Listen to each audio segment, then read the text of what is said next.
Listen, Dexter. Ashley?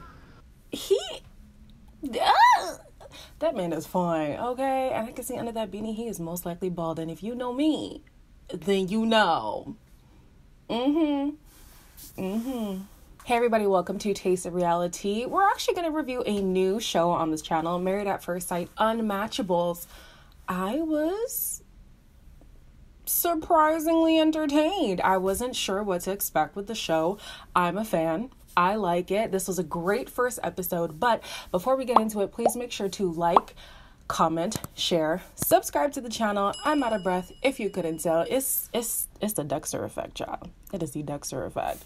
But yeah, let's get into the review. So for those of you who might not be watching the show, basically what it is there's people who applied for the show but didn't quite find a match, not just because they weren't compatible with people, but because they were actually unmatchable altogether. So this week we have two people, Ashley and Xavius. I'm gonna go through Ashley first, then Xavius, then talk about the date. So Ashley Washington is 32 years old, and we're gonna give her problem unforgiving flatulence. Child, why you pumping everywhere? If y'all don't know what a pump is, it's flatulence. What?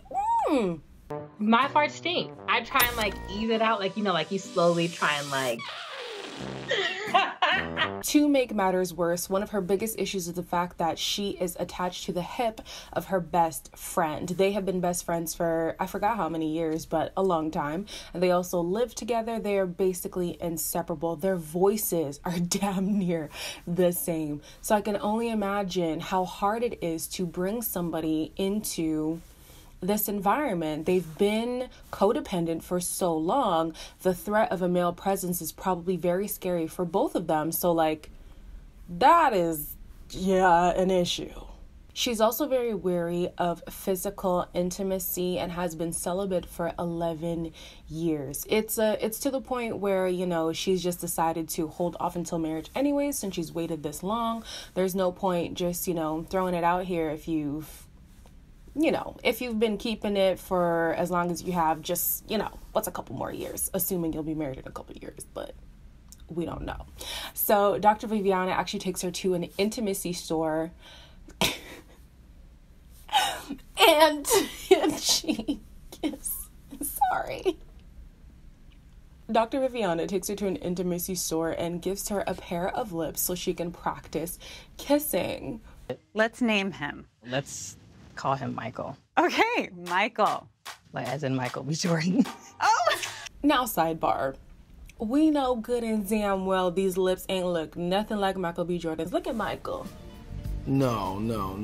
Them's is not those lips, okay? Michael has fuller lips than me, all right? I don't know if it was just the extra sounds that they were putting into the clip, but it sounded very awkward. But she promised to go home and practice, even though she didn't, just so she can get more comfortable with being physical with a potential suitor. Now, Pastor Cal has set up a blind date for Ashley, but she brings, what was her name? Her best friend, all right? She brings her along, and Pastor Cal is like, no, this is not gonna fly. Since you two always seem to have to be together, you're going to be really together. So tethered. You're going to be tethered. So now that Ashley and Nikisha are tied together, the date arrives. The date arrives. And he calls them out on being codependent. So y'all text back and forth when you're on a date and she's on a date? Mm-hmm. If I was to have that happen to me in real life, I'm leaving. Because, we don't date that much, so. Oh. Realistically, these are valid issues. As a woman and as a Black woman on top of that, safety is imperative. But here's some things you could do, girl. Ping location. All right? Have an emergency check-in call. These are things that most people do. Your girl wouldn't know because she also has never been on a date, child. Maybe I should apply for the show because clearly I am unmatchable too. That took a turn. Ooh, let's reset. He calls him out on being codependent, and she is now realizing that her friendship is going to be a hindrance if she genuinely wants to give dating a proper try. Not only is it kind of awkward to have somebody here listening in on your date, but it kind of makes you more recluse. It doesn't give you the opportunity to open up and be as flirty and be as whatever, because you're conscious of a whole nother human being there who's actively listening into your date, and your date doesn't even know. Now, it's a disservice to you because you're holding back, and it's a disservice to your partner because they don't get the full you. All right, so we're going to move on to Xavius. Xavius Robinson is 25 years old, and he is painfully particular. If you're trying to go places on a whim, it would never work. I have to prepare myself, like mentally, emotionally, socially, and for the love of God, show up on time for the party. He's very consumed with physical appearance, and his type A personality has forced him to be someone who is unmatchable. I feel like normally the kind of standards that you get like this are from women. So to see a guy who's so meticulous about my skincare has to be, a 30-minute regimen before I leave what's a skincare routine, child? For me, you'll get me in a mask maybe once in a week. It's a lot of work. It's a lot of work. But he has forced himself to strive for perfection that doesn't exist, not with him and not with a potential partner. Pastor Cal pulls up unannounced and takes him to this undisclosed location, which we later find out is a barber shop. And the test is basically, will he allow Pastor Cal to give him the haircut that he isn't keen on getting? You cannot control your emotions and you cannot control love. But at some point, there has to be this part of you that's willing to yield and be vulnerable. Vulnerability requires losing control. Surprisingly enough, he does agree, and Pascal's like, okay, obviously I'm not gonna, make you go bald, but it's a good step in the right direction. And I'm not gonna lie, haircuts are men's makeup, because I was looking at this guy the whole time like he's just regular, like there's nothing spectacular about him. And even after the haircut, it's not like he was exponentially more attractive, but it's the same thing with makeup, child. I know I look hella dusty right now, but if you put a little makeup on me, I'm just saying. He was then forced to go on a blind date. No, not a blind date, but to have a blind conversation with somebody who isn't typically someone who he would find attractive. And he even surprised himself. Without the ability to judge looks, Xavius was able to have some good conversation. She might have got a crush on me, I don't know. Bert, will you come on out?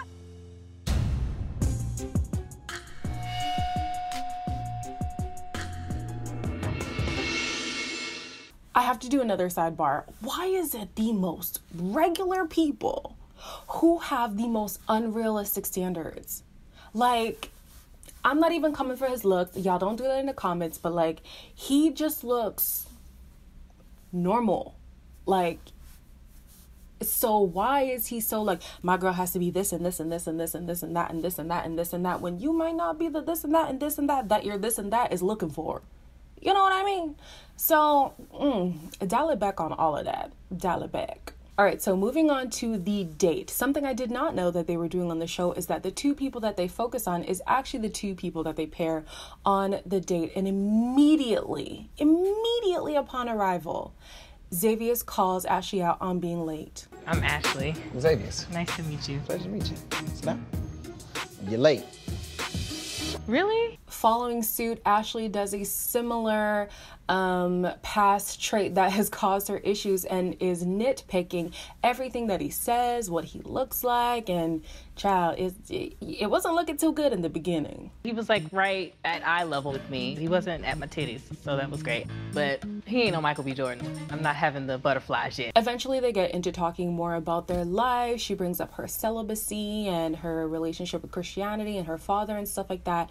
And Xavius takes it really well. They're having an open and honest conversation, and you can see the growth. Homegirl, she still let out a little pump, But he was like, okay, we're just gonna work past that. Nikisha was blowing up her phone and she was like, nope, I'm not gonna pick it up.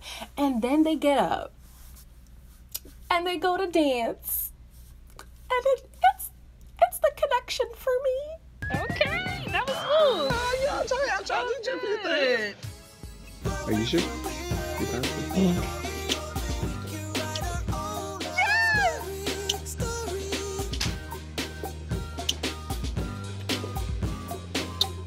Kept a little lip suck at the end. Okay. Look at you. You done got hot and nervous now.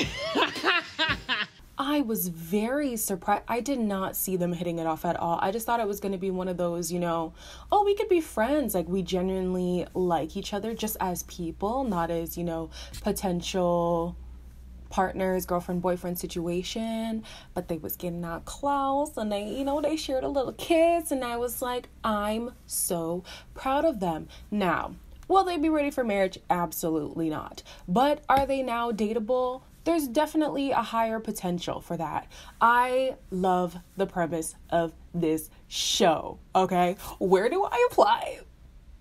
Because your girl's track record, let's just say it's a little bit worse than Ashley's, okay? I'm embarrassed.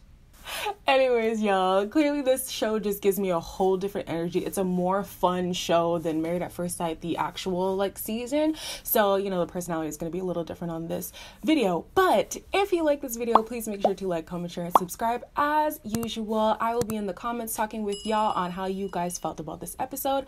And yeah, I think I'm going to stick around for the season. I'm pretty sure that I will commit to this show now. So I'll catch you guys next week for another review.